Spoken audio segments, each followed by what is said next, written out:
आज हम लोग आए हुए हैं हरियाणा में नीलोखेरी। और नीलोखेरी का जब नाम आता है हरियाणा में तो एक ही नाम आता है, वो है मिस्टर पॉज कैनल। और मिस्टर पॉज कैनल का ओनर है मिस्टर कुणाल चोपड़ा। और कुणाल चोपड़ा से आज हम टोटल उनका स्टार्टिंग से एकदम स्टार्ट करेंगे, वो कैसे ब्रीडिंग में आया एंड उनका ब्रेड एंड बटर ब्रीडिंग नहीं है, उनका दूसरा काम है। ये जो डॉग ब्रीडिंग करते हैं ये शौक से करते हैं।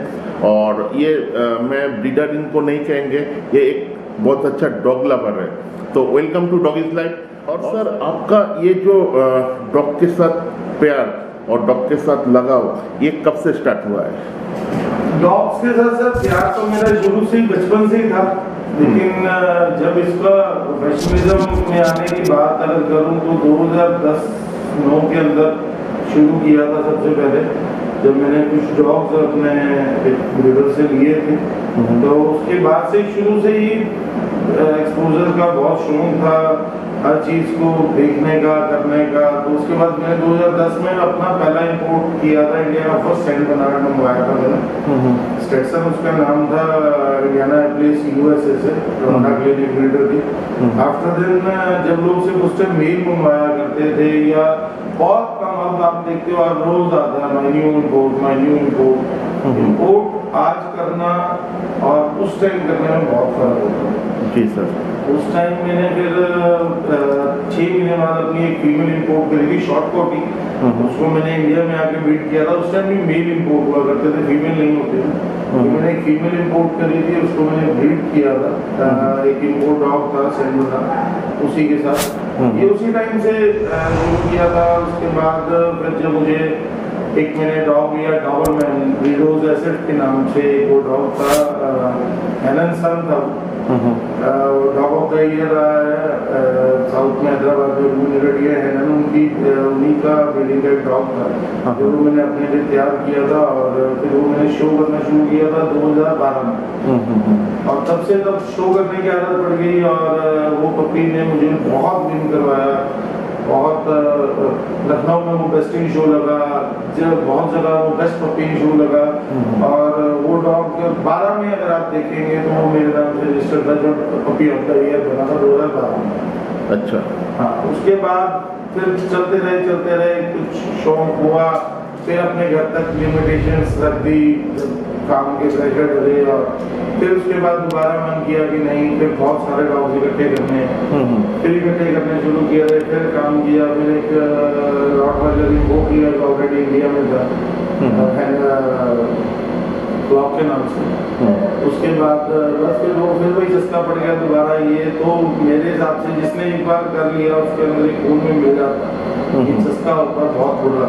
फिर उसके बाद एक इंपोर्ट आया, फिर मैंने ब्लैक शेफर्ड इंडिया में फर्स्ट इंपोर्ट मैंने लेके आया, मेल फिर फीमेल लेके आया। फिर एक रॉटवाइलर लेके आया, फिर दूसरा रॉटवाइलर लेके आया, फिर एक रॉटवाइलर के अंदर फीमेल आई। लास्ट ईयर की अगर बात करूं, between January August 2021 to till date मेरे पास 6 इंपोर्ट डॉग आ चुके हैं। अच्छा। इसमें से 2 फीमेल थी और 4 मेल थे। तो सर ये आपका डॉग लवर से डॉग शो में इंटर होना, ये जो सर मतलब डिस्टेंस है, ये कैसे आपने कवर किए? डॉग शोज का जो शौक था, डॉग शोज का जो काम था, वो तो मैं आपको ऑलरेडी बता रहा हूँ कि 12-13 से ही मेरे मन में था। अच्छा। ठीक है, लेकिन जब मेरे पास एक अपनी ब्रीडिंग तैयार करा हुआ अपने घर के बच्चे को मैंने पपी ऑफ द ईयर बनाया, I was not contented of that trophy also कि मैं पपी ऑफ द ईयर की लड़ाई में लड़ रहा हूं, मैं सिर्फ उसको शो कर रहा हूं। और उसके बाद फिर शोज का हमेशा से था ही अंदर दिल में, तो रहता ही था कि शो करना है। और फिर रॉटवाइलर लेके आया, उसको शो किया। रैम्बो जो ओल्ड जिम में माइकलसन है मेरे पास, मैं भी आपको डॉग भी दिखाऊंगा। और उसको मैंने शो किया। और इसी फर्स्ट सीजन के अंदर, जबकि आपको पता है इस बार 2-3 बार शोज शुरू हुए फिर रुके, बहुत लिमिटेड टाइम था इस बार शोज का। जी। लेकिन एक वो थी कि इसको इंडियन चैंपियन करना कैसे करना, by the grace of God वो उसको मैंने इसी सीजन में इंडियन चैंपियन कर लिया। और मुझे एक बात का पता है, शायद किसी को बुरी लगे या कुछ, कि हर ब्रीड को शायद चैंपियन करना आसान है। There are very limited breeds जो खासकर वर्किंग डॉग्स में, जिसको आपको, और रॉटवाइलर खासकर कितनी बड़ी लड़ाई के अंदर आपको जाके उसको एक सीजन में आपको इंडियन चैंपियन बनाना, और वो dog already serving champion. Okay sir, तो रॉटवीलर में मैं आता हूँ, लेकिन उससे पहले डोबरमैन से स्टार्ट करते हैं। और ये डोबरमैन का तो आपके पास बहुत अच्छा अच्छा अभी स्पेसिमेन है, और आपके पास डोबरमैन का लीटर भी हुए हैं। तो अभी जो आपके पास डोबरमैन का स्टॉक है, ये आपका यूरोपियन लाइन से है या अमेरिकन लाइन से है? सारा यूरोपियन लाइन मेरे पास। अब मैं पहले बता दूं, पहले मेरे पास एक फीमेल थी, जो अब मेरे पास फीमेल है इसी की मदद। ये बच्ची मेरी ब्रीड करी हुई और मेरी तैयार करी हुई है। अच्छा, अब मेरे पास डॉबरमैन की एक फीमेल है, उसी का लीडर हुआ होगा मेरे पास यहाँ पे। हाँ। ब्लैक शेडो लाइन के साथ उसको मैंने ब्रीड करके उसका एक लीडर लिया हाँ। रिसेंटली। हाँ। और मुझे फीमेल बहुत प्यारी लगती है। उसको मैं 2 साल में, मैंने लास्ट 1.5 साल पहले उसको ब्रीड किया था इसकी मदद। अच्छा। अब उसके बाद इस सीजन मैंने उसको शो करना था, but there was a lot of pressure, क्योंकि मुझे शेफर्ड का मेल भी शो करना था, शेफर्ड की फीमेल भी शो करनी थी, रॉटवाइलर भी शो करना था, तो मैं उसको शो नहीं कर पाया। अच्छा, तो अब मैंने उसको ब्रीड करके उसका एक लीडर लिया। अच्छा सर। और ये जो डोबरमैन मतलब डोबरमैन का जो आपका ब्रीडिंग, तो डोबरमैन का ब्रीडिंग अगर देखोगे तो डोबरमैन का ब्रीडिंग वैसा मतलब अभी उतना नहीं हो रहा है। तो डोबरमैन का ब्रीडिंग आप कैसे डोबरमैन को नेक्स्ट लेवल पे ले जाने के लिए कुछ ऐसा कुछ प्रोग्राम है? अच्छा अच्छा ब्लड लाइन कलेक्शन करना या डोबरमैन का स्टॉक अपना कैनल पे बढ़ाना, वो कैसा मतलब क्या सोच है पर्टिकुलर में डोबरमैन का ही बात? डॉबरमैन ब्रीडिंग शुरू से ही एक बहुत टफ टास्क रहा है। डॉबरमैन के अंदर ना 2 चीजें हैं। आप बहुत सिंपल सा लॉजिक है, अगर आप नॉर्मल ये डॉग मार्केट में जाएंगे या पपी परचेज करने जाएंगे, या जो पपी मिलर्स हैं जिन्होंने डॉबरमैन आज तक देखा नहीं, वो भी डॉबरमैन बेच रहे हैं। डॉबरमैन के अंदर 2 प्राइसेस हैं, 5,000 नहीं तो सीधा 50,000। डॉबरमैन के बीच वाला कोई पैरामीटर ऐसा नहीं है कि जिसके अंदर, क्योंकि डॉबरमैन कॉस्ट, अगर आप नया एक डॉबरमैन इंपोर्ट करने जा रहे हो और अच्छा डॉबरमैन अगर आपको इंपोर्ट करना है, ब्रीडिंग वाला डॉबरमैन परचेज करना, तो minimum it will cost you more than $30,000। ये डॉबरमैन को एंथुसियाज्म के साथ लेके चलना बहुत बड़ा टास्क है। $30,000 $40,000 तक भी आपको अच्छा डॉबरमैन नहीं मिलेगा। अच्छा, वेरी बिग टास्क। अब अच्छे मेल्स हमारे इंडिया में बहुत अवेलेबल हैं, या जो पुराने मेल्स थे उनके आगे ब्लड बहुत अच्छे अवेलेबल है, आप उनको ब्रीड कर सकते हो। मेरे पास जो फीमेल है बहुत सुंदर फीमेल है, बहुत सुंदर ब्लड लाइन से फीमेल है, यूरोपियन ब्लड लाइन से। जी जी। तो उसके साथ कुछ यूज कर सकते हैं। इस लीटर में भी मैंने शायद अपने लिए कुछ एक पपी शायद रोकूंगा अपने लिए, एक स्टड में शायद तैयार करूंगा इस लीटर में। जी जी जी। तो डॉबरमैन को ब्रीड करना आसान है, लेकिन डॉबरमैन की मेंटेनेंस और डॉबरमैन नया परचेज करना, अब कोई भी आप ब्रीड बाहर से लेने जाओ तो आपको 3-4 हज़ार 5,000 यूरोज डॉलर्स में मिल जाएगा। अच्छा, तो एक्चुअली डोबरमैन को अगर देखा जाए, डोबरमैन का एक टेल सेटिंग होता है नंबर 1, एंड नंबर 2 उसमें गे टेल ऐसे मतलब बहुत सारा टेल का पोजीशन आता है।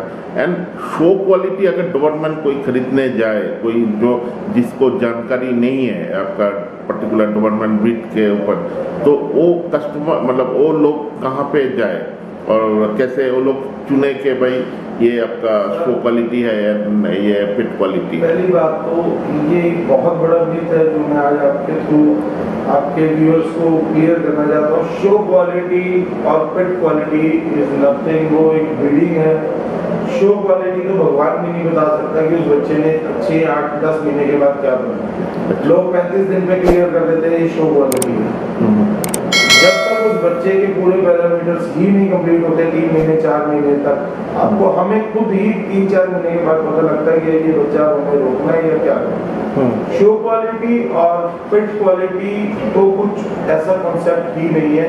ये कोई जरूरी नहीं है कि अगर आपने सस्ते ब्रीडिंग से कहीं से बच्चा ले लिया तो वो बच्चा आपका अच्छा नहीं बनेगा। क्या पता वो अपनी कौन सी जनरेशन पे चला जाए, 3rd 4th 6th जनरेशन पे चला जाए, क्योंकि डॉबरमैन की जो जनरेशन पुरानी है इंडिया में वो तो बहुत सुंदर जनरेशन है, बहुत सुंदर ब्रीडिंग जनरेशन है, बहुत सुंदर लाइन्स है इंडिया के अंदर। जी जी जी। क्या पता वो किसके ऊपर चला जाए, अपने 3rd 4th 6th जनरेशन पे चला जाए। जी जी। तो सर देखा जाए डोबरमैन पहले जैसा ब्रीड होता था, आज से आप 10 साल पहले अगर चल जाओगे, और अभी डोबरमैन का ब्रीडिंग का जो स्टैंडर्ड है बहुत गिर गया। ये सर क्यों हो रहा है पर्टिकुलर डोबरमैन के साथ? शुरू में ही आपको बताया था, जब मैंने 2012-13 में डोबरमैन शो करता था, तब एक एरिक और एक हेलन डॉग आया था। Dog was costing near about 30-40 lakh, 25 lakh. और मैं ये बात आज भी क्लियर करके बता रहा हूँ कि वो जो डॉग्स होते हैं ना, उन डॉग्स को अब उसका ब्रीडिंग 1 लाइन 2 लाइन की 3rd line 3rd generation 4th generation, कहीं ना कहीं हम जैसे ब्रीडर ही गलती कर देते हैं उसको यूज करने। अच्छा। उसको यूज करके जो प्रोड्यूस हुआ, नाम तो उसी डॉग का है, लेकिन सेकंड पार्ट एक लीटर के अंदर या एक ब्रीडिंग के अंदर 70% role of female according to मी।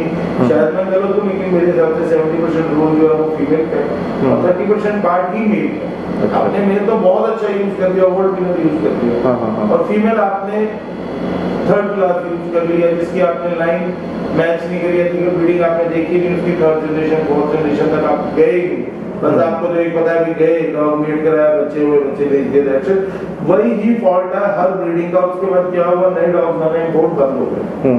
बहुत अच्छे कोई डॉग उसके बाद आए नहीं मेरी नजर में, या आए तो वो हम लोगों की रीच से बहुत बाहर। जी सर जी। तो ये रीजन था कि वो डॉग आगे जनरेशन उसकी खराब हुई, सुधर नहीं हुई। अच्छा। और ये जो टेल सेटिंग है डोबरमैन का, ये आपका डॉकिंग की वजह से क्या होता है प्रॉब्लम? ये टेल सेटिंग का जो टेल सेटिंग का इशू है, वो डॉग को जब हम लोग टेल को जब 13-14 डेज के बाद डॉग करते हैं, that is the main time when आपको जब देखना होता है कि आपको टेल की किस लेंथ किस विड्थ तक आपको उसको डॉग करना है। कई लोग क्या करते हैं, उसको बहुत पीछे से डॉग कर दिया या बहुत आगे से डॉग कर दिया। बहुत सिंपल पैरामीटर, बहुत टिपिकल पैरामीटर्स होते हैं जिसको हमें देखना होता है कि हमें उसको कहाँ पे डॉग करना है। अच्छा।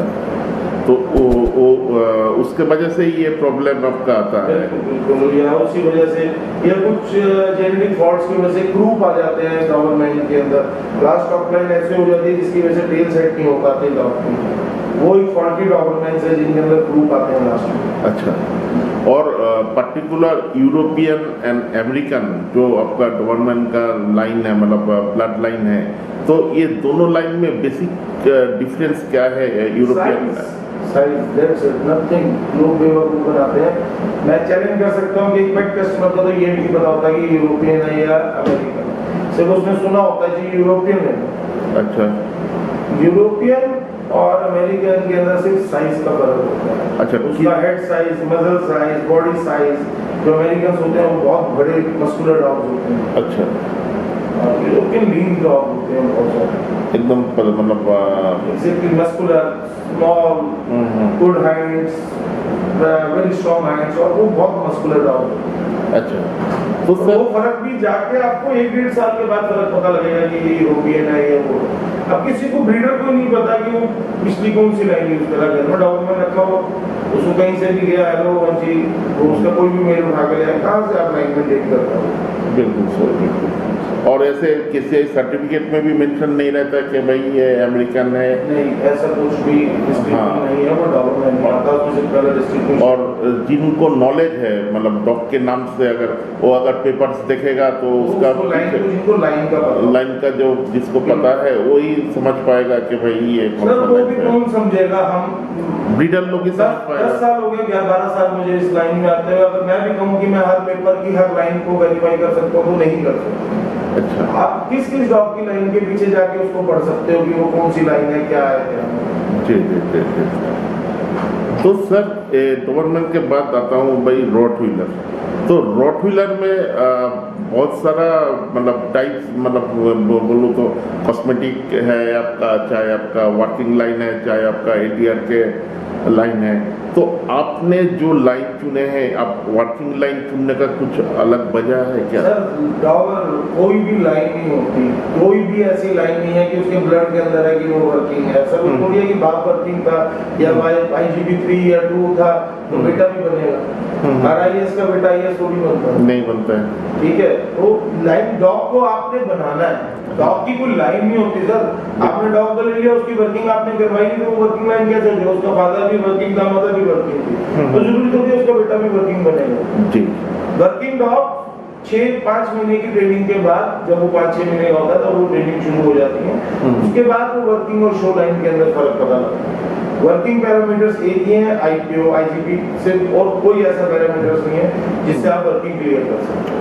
अच्छा, तो अभी बहुत सारा लोग ऐसे मतलब जिनको मतलब डिमांड करते हैं कि भाई हमको अगर बच्चे चाहिए 5 फेस चाहिए, थोड़ा सा रिंकल चाहिए, थोड़ा सा हेवी बोन चाहिए, तो आप मतलब क्या समझते हो, अगर प्रॉपर रॉटवीलर अगर किसी को लेना है तो कैसा लेना चाहिए रॉटवीलर पप्स को? मतलब कैसा टाइप में लेना, मतलब कैसा होना चाहिए जो प्रॉपर रिंकल, बिग हेड, ये सब पैरामीटर्स तो रॉटवाइलर में देंगे sir. Rottweiler is working breed.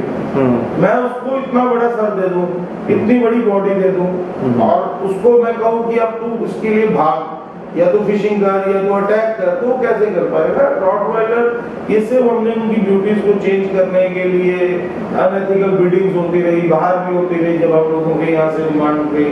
और अगर आप आज भी देखेंगे तो बहुत लिमिटेड ही वो कुछ लोग हैं जो ये वाली जिस ब्रीडिंग के बारे में आप बात कर रहे हो, हैवी बोन, बंच फेस, हमारे पास भी आते लोग कि पंच फेस, ये पंच फेस होता क्या? अगर पंच फेस शेफ आपके पंच फेस मांगो सैन बर्नार्ड में अच्छा लगता है। आजकल तो लोग लेब्राडोर में पंच फेस मांग रहे हैं, इंग्लिश लेब्राडोर करके बेच रहे हैं, रॉटवाइलर में पंच फेस हो गया, हैवी बोन हो गया। तो एक ब्रीड तो है, उसको भागना है 10-15 किलोमीटर, 20 किलोमीटर की वर्किंग करनी है, और उसी ब्रीड के साथ आपने ये कर दिया कि आपने उसको इतना हैवी कर दिया कि आप वो तो चलने लायक भी नहीं रही। तो वो क्या है, वो बहुत गलत है। आप लोग ब्रीड के साथ बेसिकली गलत कर रहे हैं। अगर आप पुराने पैरामीटर्स में जाएं तो आपको दिखेगा कि रॉटवाइलर्स की नॉर्मल एज जो होती थी 12, 14, 15 साल होती थी, 17 साल की होती थी। आज रॉटवाइलर्स की क्या एज है? अपने मैं आपके थ्रू पेट होम वालों से भी पूछना चाहूंगा, 7-8 साल का डॉग तो वो अपने आप को बहुत हिम्मत मानने वाली बात है आज की डेट में। और ये उन लोगों का फॉल्ट नहीं है, ये ब्रीडर का फॉल्ट है कि वो क्या ब्रीड कर रहे हैं। जी सर। और सर बहुत सारा रॉटवीलर में देखा जाए कि जो खास करके इंपोर्ट होके आता है उसका लाइफ स्पैन बहुत कम होता है सर, ये सर क्यों होता है सर? ये भी वही फॉल्ट है मैनेजमेंट, इसको मैं मैनेजमेंट एक फॉल्ट मानता हूं। जब एक डॉग सर्बिया में रह रहा है, आप डॉग को छोड़ दो, अगर आप अपनी मेरी बात भी करो, या हम लोग भी जब हम लोग बाहर रहने लग जाते हैं, उनके एटमॉस्फेयर में रहने लग जाते हैं, 8 साल 10 साल 15 साल बाद फिर वापस आते हैं। आपने कई बार देखा होगा कुछ एनालाइज जो आपके में रिलेटिव होंगे, आएंगे, उनको पानी सूट नहीं करता, खाना सूट नहीं करता कई बार। दीज आर द फैक्ट्स कि, और यही डॉग्स के साथ वहाँ का मीट क्वालिटी, वहाँ का food quality, even according to me शायद यूरोप जितना तो नहीं, लेकिन इंडिया की डॉग मार्केट बहुत बड़ी है। तो हमारी फूड कंपनीज हैं जैसे रॉयल कैनिन है, पेडिग्री है, अकाना है, और ये ऐसे फूड जो इनके स्पेशलाइज्ड फूड है जो इंडिया में आते भी नहीं है, इनको जरूरत नहीं लगती क्योंकि यहाँ पे लोग उसको देखते नहीं है। रॉयल कैनिन का प्रोफेशनल फूड आता है जो हमारे यहाँ के डॉग्स बाहर खाते हैं, सर्बिया में, जर्मनी में, यूरोप में, सारे यूरोप में वो फूड यूज होता है एज ए ब्रीडर, लेकिन हमारे यहाँ फूड ही अवेलेबल नहीं है। उसका भी रीजन फिर लास्ट में क्वालिटी हम ही, या हमारे कस्टमर्स है। अब मेरे पास कॉल आता है रॉटवाइलर भैया 50,000, भैया हमें तो 15,000 में मिल रहा है। अब 15,000 वाला 50,000 वाले में कुछ तो फर्क होगा ना सर? बिल्कुल सर, बिल्कुल सर। मारुति, अब वो रॉटवाइलर है, ये नहीं कहता वो मिक्स होगा, वो भी रॉटवाइलर होगा। अब मारुति की स्विफ्ट भी आती है और मारुति की ब्रीजा भी आती है। हुंडई की सेंट्रो भी आती है और सेंटर भी आती है, दोनों हुंडई हैं। जी जी जी लेकिन वो ही फर्क है जो 15,000 वाले डॉग और 50,000 वाले डॉग। ये कंपनियां फूड क्यों नहीं लेके आती? अब 15,000 वाला तो वो खिलाएगा नहीं, मैं खिलाऊंगा, मुझे ये बात सुनने को मिलेगी कि 50,000 वाला तो 15,000 में मिल रहा है। वो इफेक्ट मेरे ऊपर जब लास्ट में आएगा तो वो ही पैरामीटर हो जाएंगे, हम ब्रीदिंग स्टैंडर्ड लो कर देंगे, फूड क्वालिटी लो कर देंगे। मैं भी जब आप मेरे विजिट पे चलेंगे मैं आपको दिखाऊंगा, और ऐसा नहीं है कि मैंने स्पेशली आपके लिए मंगवा के इतना सारा फूड लिया होगा। अलग अलग ब्रीड्स हैं, अलग अलग डॉग्स हैं, अलग अलग एज ग्रुप्स हैं जिनके ऊपर अलग अलग फूड चलता है। आप उनके फूड, डॉग फूड को छोड़ भी दो, आप उनकी जैसी मीट क्वालिटी नहीं ला सकते, उनके जैसा एटमॉस्फेयर नहीं ला सकते। आप मेरे कैमरे में देखो, इस टाइम 5 एसी चल रहे हैं, वहाँ तो पंखे भी नहीं है कैमरे में। वहाँ का एटमॉस्फेयर वैसा है, वहाँ का टेम्परेचर टेम्परामेंट वैसा है डॉग का। और सबसे बड़ी बात, हमने यहाँ पे डॉग तो ले लिए, इंपोर्ट भी कर लिए और लाकर उसको कैमरे में 2x2 की जगह में फेंक दिया। उसका लाइफ स्पैन, वहाँ पे वो फ्री घूम रहा था, वहाँ पे उसके पास एक ह्यूज स्पेस था घूमने का, एक्सरसाइज का। आदमी भी है, अगर एक छोटे से डायमीटर के अंदर अगर वो रह जाएगा तो उसका लाइफ स्पैन, अगर आप हमारे पुराने बुजुर्ग देखो तो वो आज भी 80 से 90 साल चल रहे हैं। लास्ट जनरेशन देख लो जो आपकी 80s 90s की है, उनको आज बीमारियां भी हैं, 40 50 60 एज तो नॉर्मल हो गई है। यही सेम कोड डॉग्स के अंदर है कि हम लोगों ने कोड तो अच्छे डॉग कर लिए लेकिन मेंटेन नहीं किए। जी। और सर पर्टिकुलर देखा जाए कि एक अगर ब्रीडर अपना जब इंपोर्ट करते हैं तो वो सर मेल करना चाहिए या फीमेल करना चाहिए? क्योंकि इंडिया में अगर अच्छा स्टॉक्स आएगा तभी जाके इंडिया में से कुछ अच्छा निकल के बाहर आएगा। सर आप क्या सोचते हो इसके बारे में? सर मैंने पहले भी आपको बताई थी ये बात, according to me in breeding more than 60% is the role of female. आपने मेल तो बहुत सुंदर बनवा लिया, बहुत सुंदर यूज कर लिया, बट आपकी फीमेल ही उसकी कैपेबल नहीं है, तो आप क्या करोगे उसका? जी, क्या प्रोड्यूस आएगा? आज आप ब्रीडिंग का लालच करके 30-40 हजार ब्रीडिंग चार्जेस के ऊपर आपने किसी भी फीमेल के ऊपर अपना मेल छोड़ दिया, उससे क्या होगा? बच्चे तो हो जाएंगे लेकिन फॉल्ट ही आएंगे। जी जी जी, कुछ ना कुछ कमी आएगी। मेरे डॉग को आए हुए 8 महीने हो गए, मैंने आज तक से 3 ब्रीडिंग ली है उससे, मुझे उसके मतलब की फीमेल नहीं मिली, मैंने नहीं दी ब्रीडिंग। अच्छा, दाम तो कल को मेरे डॉग का खराब होना चाहिए, उसके बच्चे हैं। हमने फीमेल तो देखी नहीं, फीमेल की कौन सी लाइन है, कहाँ से मैच हुई, क्या हुआ क्या नहीं हुआ। अच्छा। और सर ये जो खास करके डम्बो जो लाए हो आप, डम्बो का सर मतलब क्या क्या सर ट्रैक है सर, वो थोड़ा सर बोलिए। डम्बो वर्ल्ड विनर, ADR के वर्ल्ड विनर माइकल सन है, और दूसरी बात है कि डम्बो खुद सर्बियन चैंपियन है, मल्टी V1 है इसके पास वहाँ के, और आते ही इंडिया में ये चैंपियन, मैंने इसको इस साल में इसको इंडियन चैंपियन भी बना लिया। अच्छा, कॉम्पैक्ट डॉग है, एक्स्ट्रा ह्यूज डॉग नहीं है, एग्जैक्ट 68 सेंटीमीटर डॉग है, कोई बहुत बड़ा डॉग नहीं है मेरे पास। 68 सेंटीमीटर डॉग है, मैंने 2 डॉग, मतलब 68 सर हाइट है सर? 68 उसकी नेक हाइट है। अच्छा, ठीक है। और लोगों ने तो बहुत सारी बातें करी इस डॉग के बारे में कि ये डॉग ज्यादा काला है, ज्यादा वो है। अब मैंने तो आज तक यही सुना है कि सबसे बड़ा प्लेटफॉर्म लोगों के लिए रॉटवाइलर है ADR की लाइन। आजकल इंडिया में बहुत नवी चीज आ गई है, ADR की line. What the hell is ADR की लाइन, मैं ये पूछना चाहता हूँ। ADR के से क्लब लाइक इंडिया के अंदर KCI है, UKC है, देयर क्लब दैट्स इट। उसके पैरामीटर्स हैं, ठीक है, जो उसके पैरामीटर्स को फॉलो करता है वो उस डॉग के अंदर, उस क्लब के अंदर शो हो जाता है। कोई लाइन थोड़ी है, ADR के is not a line stamp. कोई भी ये थोड़ी कहता है कि ADR का डॉग है, वो डॉग ADR के में शो हुआ, वहां जीता, तो वो ADR के डॉग है। जी सर। मेरा डॉग खुद ADR के में 3 बार शो हुआ है, एक टाइम वहाँ का V1 विनर है, और मेरा उसके बाद बल्गेरिया में ये डॉग विनर है। 6 कंट्री में ये शो हुआ है, अलग अलग क्लब्स में शो हुआ, बहुत अच्छी विनिंग्स है इसके बाद। जी सर। यहाँ पे आके मेरे पास ये फर्स्ट वेस्टिंग शो लगा था राजपुरा डॉग शो के अंदर, 6 वेस्टिंग शो लगा है, मल्टीपल RPOPs है मेरे डॉग के पास इस टाइम, और रॉटवाइलर एक ऐसी डोमिनेटिंग मार्केट है कि जब भी आप कोई नया इस मार्केट में आएगा ना, रॉटवाइलर की मार्केट में, तो पुराने सब इकट्ठे होकर उसको दबाने की कोशिश करते हैं। तो ये जो दबाने का जो प्रोसीड्योर है, ये तो आप भी शायद झेल चुके हो, और मतलब जो झेल चुके वही सस्टेन करता है।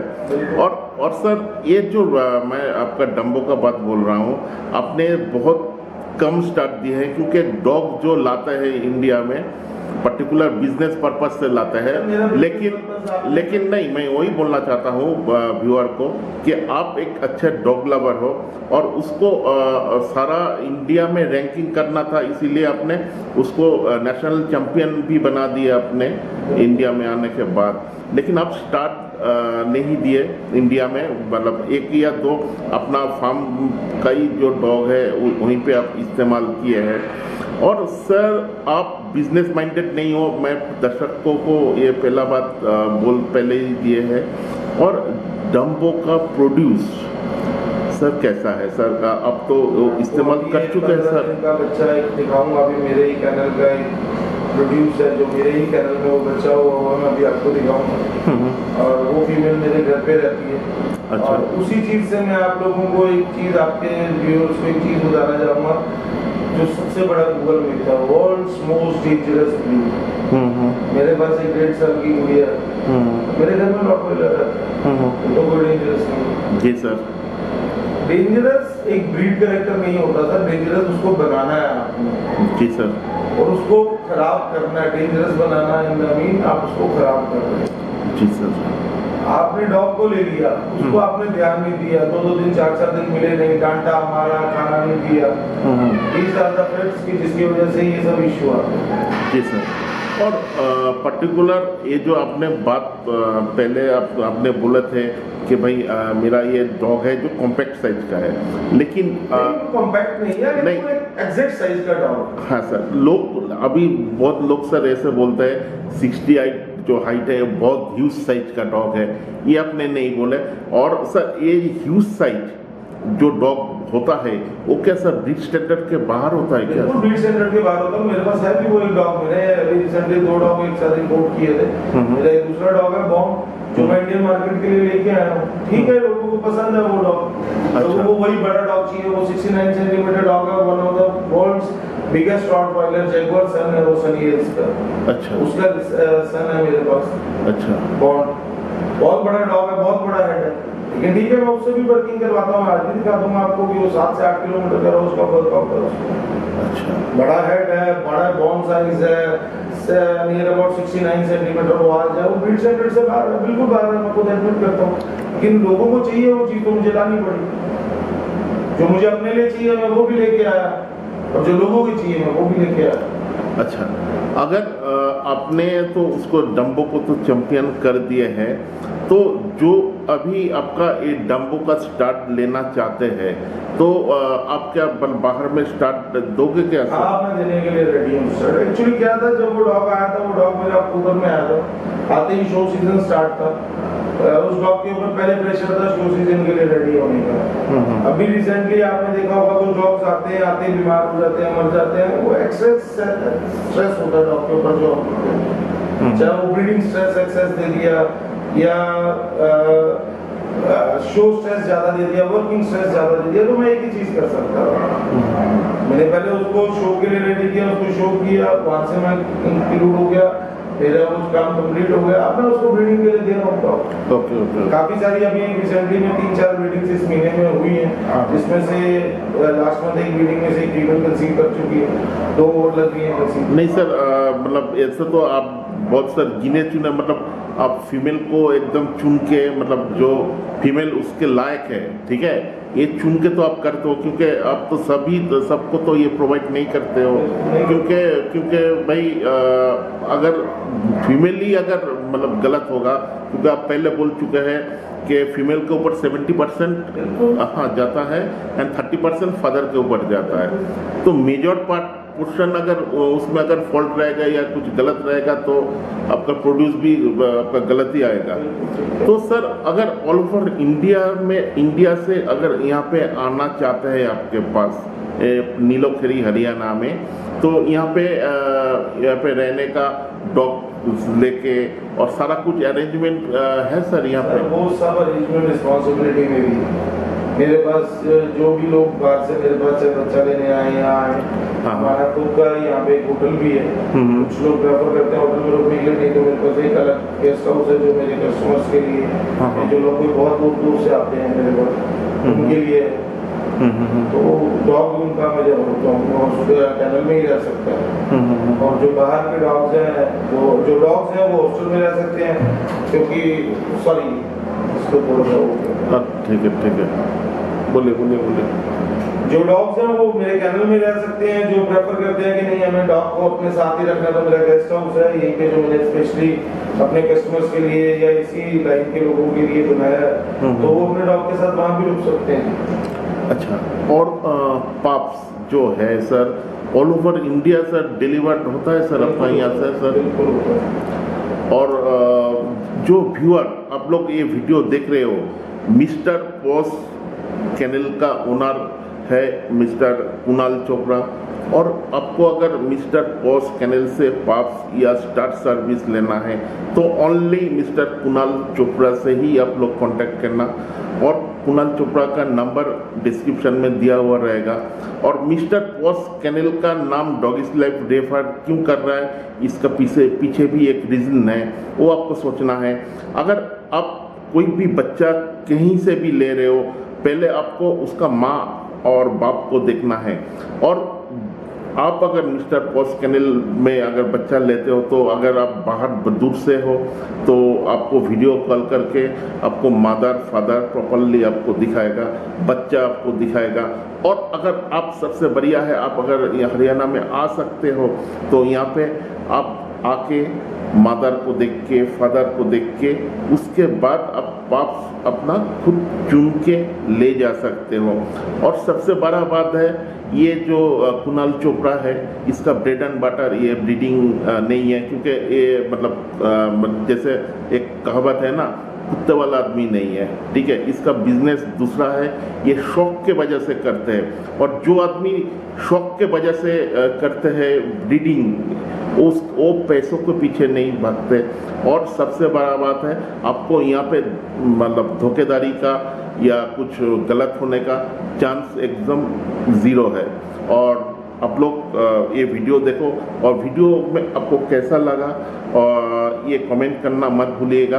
और जो लोगों को पाप्स या स्टार्ट सर्विस का ज़रूरत है, नीचे डिस्क्रिप्शन में नंबर दिया हुआ रहेगा और सारा कुछ लाइव लोकेशन भी दिया हुआ रहेगा, आप यहाँ पे आके देख सकते हो। तो थैंक यू, और मिलते हैं नया वीडियो में। तो नमस्कार सर, आपका इतना महत्वपूर्ण टाइम हम लोगों को दिया है सर, इसीलिए बहुत बहुत धन्यवाद सर। डॉगिस लाइफ के थ्रू एक बहुत इम्पोर्टेंट एक बात बताना चाहता हूँ सारे व्यूअर्स को, सारे कस्टमर्स को। एक सुरांश शुभ होता था यहाँ पे, उसका कुछ जगहों पे नंबर भी है, 08000 लास्ट में है। पहले वो मिस्टर बॉक्स के साथ काम करता था, बट अब वो यहाँ हमारे साथ एसोसिएटेड नहीं है। मुझे कई जगहों से फोन आया एक्चुअली, कुछ पुरानी वीडियोस पे, और मेरी इवन वेबसाइट पे भी उसका नाम नंबर है, तो जिसको मैं जल्दी चेंज कर दूंगा। कुछ वीडियोस हैं पुरानी जिसके ऊपर से वो चेंज नहीं हो पा रहा। तो मुझे पता लगा कि उसने मिस्टर बॉस के थ्रू कॉल आया मिस्टर बॉस के लिए, और उसने उसको एंटरटेन किया और उनको बच्चा दिया, लेकिन बाद में कुछ प्रॉब्लम भी आया। तो मैं एक बात क्लियर कर देना चाहता हूँ, सुरांश शुभ की कोई ऑथेंटिकेशन नहीं है मिस्टर बॉस के साथ। मिस्टर बॉस का अकेला सोलो ओनर मैं हूँ, और मैं ही डील करता हूँ। आपको डिस्क्रिप्शन में नंबर मिल जाएगा, और मेरा नंबर है लास्ट में 510 और एक ही नंबर है जो एसोसिएट करता है मिस्टर बॉस।